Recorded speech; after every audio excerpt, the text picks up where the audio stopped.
mother said to the servants, "Do whatever he tells you."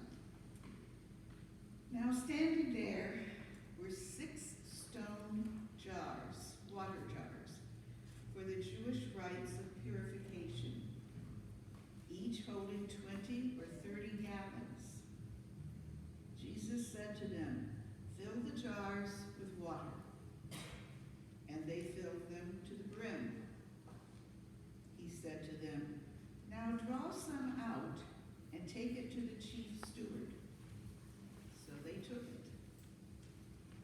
When the steward tasted the water that had become wine and did not know where it came from, though the servants who had drawn the water knew, the steward called the bridegroom and said to him, "Everyone serves the good wine first, and then the inferior wine after the guests have become drunk.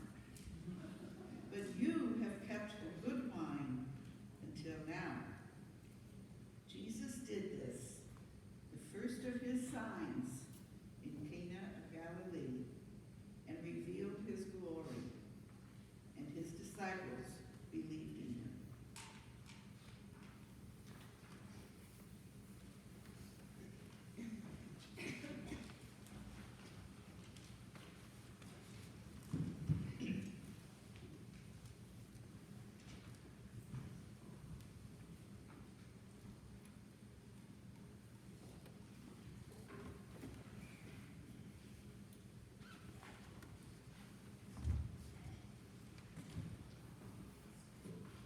When we look around the room, what do we see? When we look around the room, what do we see? Not long ago, the Geico car insurance company started to run a series of what they called retro commercials, where they brought back characters that they had used from commercials years ago. One of those characters being a adult-sized, walking, talking Pinocchio. Seen any of those commercials? In one of them, Pinocchio arrives at his car just as he is about to be ticketed for parking in a no parking zone. And he says to the officer, "But officer, I didn't see that guy there." And it's Pinocchio, and he's lying, so of course his nose starts to grow. But then he says, "But officer, that sign wasn't there when I got here."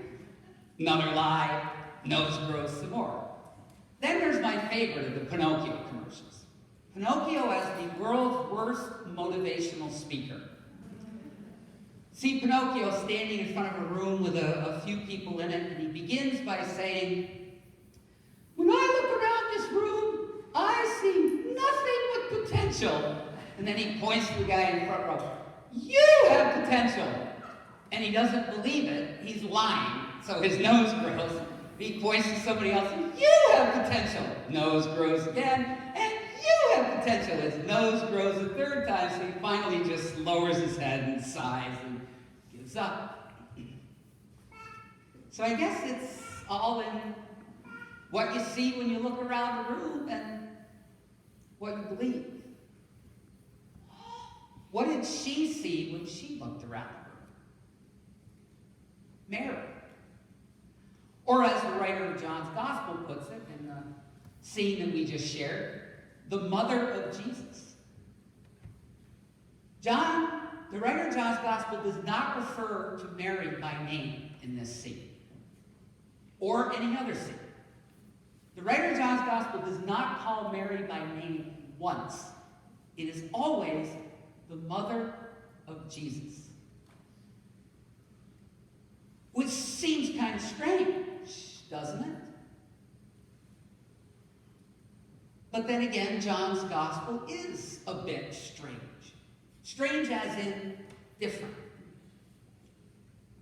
John's Gospel doesn't mention Mary by name. In John's Gospel, there is no birth story. John's Gospel begins with that very famous verse, "In the beginning was the Word," which is meant to signify John's theological understanding that Jesus was with God from the beginning of time in essence, And then Jesus in John's Gospel also goes on these very long and complicated and regal-sounding speeches that we don't find in the other three Gospels, Matthew, Mark, and Luke. And that is all by design. All by design. Because John's Gospel, which was written about 70 to 80 years after Jesus' death, and comes from an early Christian community that was descended from one of Jesus' closest original followers, John, is intended to be a theological document. By that I mean that it has great emphasis. It's almost exclusively interested in and emphasizes Jesus' divinity, and has very little interest, puts very little emphasis on Jesus' humanity, which makes it different than the other three. The other three Gospels are referred to by scholars as the synoptic Gospels. Synoptic simply meaning similar, in sync with each other. John's Gospel is different. This is by design. And so one of the ways that you demonstrate your lack of interest in Jesus' humanity is by just intentionally not recognizing that Jesus' mother had a name.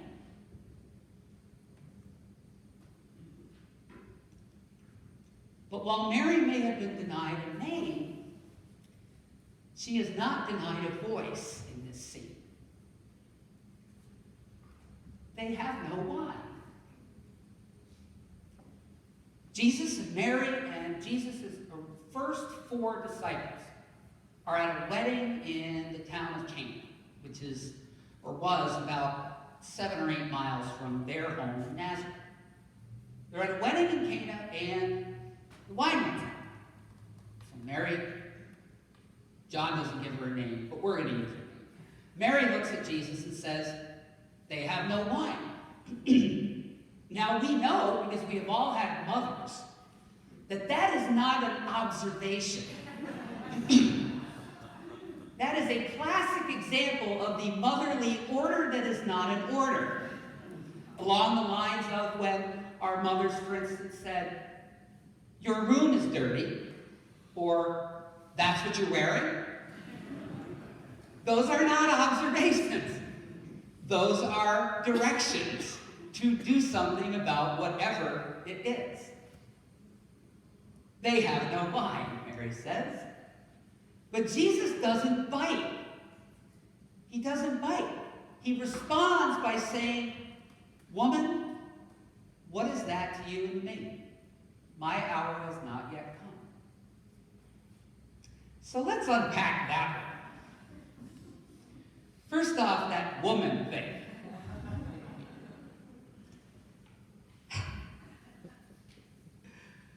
Because I don't know about you, but if I had ever addressed my mother as a woman, you and I would have never met.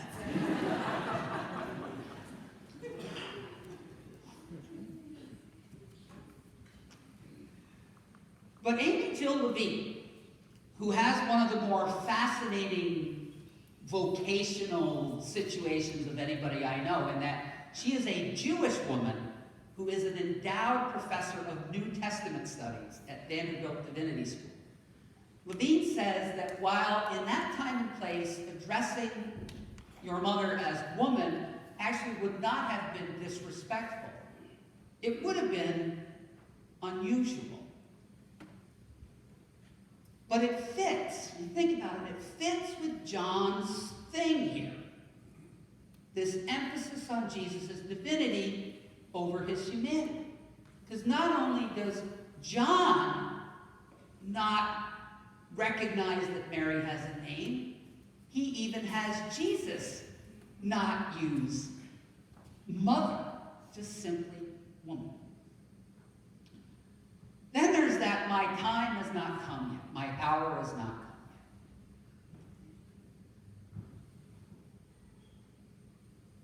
yet." John intends that to be an expression of control. See, in John's gospel, Jesus is in control of everything. Everything happens, when, where, who, what, why, all of it. Jesus is in complete control. So John's intention is for that to be an expression of that idea. Jesus is simply saying, I'll do this when I'm good and ready, essentially. But is it really? Is it really? Because see, I think that while perhaps it is a statement of control, this is a situation where, just like Mary's voice won't be denied, neither will Jesus' humanity.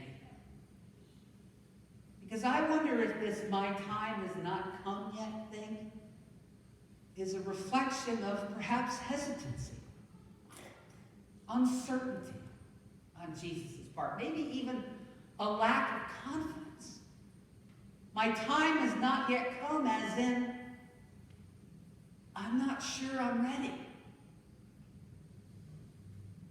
I'm not sure it's time for me to fulfill my potential, my possibilities, synonymous with potential. I don't know if I can do it yet. And Mary, like a lot of mothers, like a lot of parents, she recognizes that. She recognizes that hesitancy in her son, that uncertainty about his own possibility.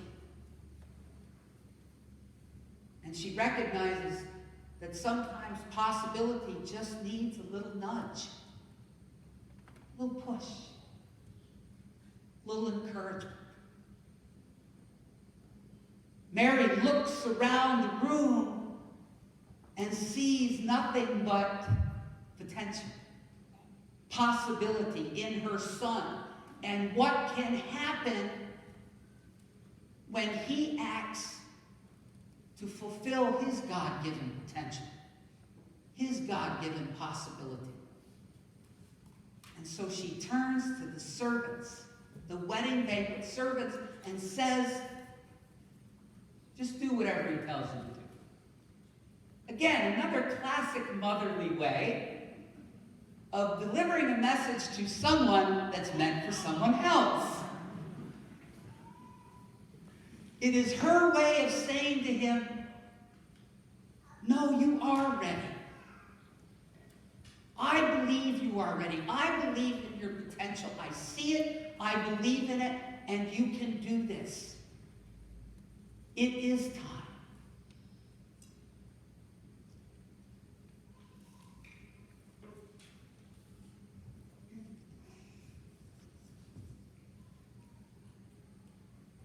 And look at what happens. Look at what happens. It's miraculous. The effect that a little bit of encouragement, belief in somebody's possibility can have. And the thing is, that kind of demonstration of our belief, our seeing and our believing in somebody else's possibility can extend far beyond just that person. It can move and inspire others who simply witness it. Look at the servants. When Jesus tells them to go fill those empty wine jugs with water, they don't just fill them. We are specifically told they fill them to the brim. To the brim. An expression that means to be on the brim of something is to be on the edge of something. To be on the verge of something. Usually something important, something significant, some breakthrough in our lives. This is Jesus' first breakthrough in John's Gospel. This is the first time that he exhibits his God-given possibility. But he is not alone. so do the servants. The servants go beyond what was merely asked of them, what was normally expected of them, just to fill the water jugs. They fill them more. They go beyond. They fill them to the brim. It is their breakthrough as well, to be seen differently than they normally were. Just like the people that have had the most impact in our lives have seen and believed in our possibility, and then made the effort to demonstrate that belief.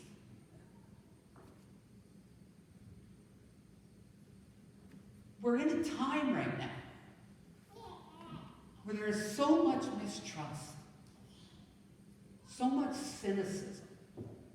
cynicism about each other. We're in a time right now where there has been a steady rise in what researchers refer to as deaths of despair, suicide, opioid addiction. Things that, yes, are complicated phenomena, but often have a significant component to them of people who no longer see their own possibility, who no longer believe in their own possibility, and don't have anybody in their lives who see it and believe in it and express it, demonstrate it. The world needs a lot more Marys. And God is looking for us to be Marys for each other, to see and believe in each other's God-given possibility, and to demonstrate that. Because we are the people of a God who sees and believes in their possibility, a God who sees and believes in our possibility. And unlike Pinocchio,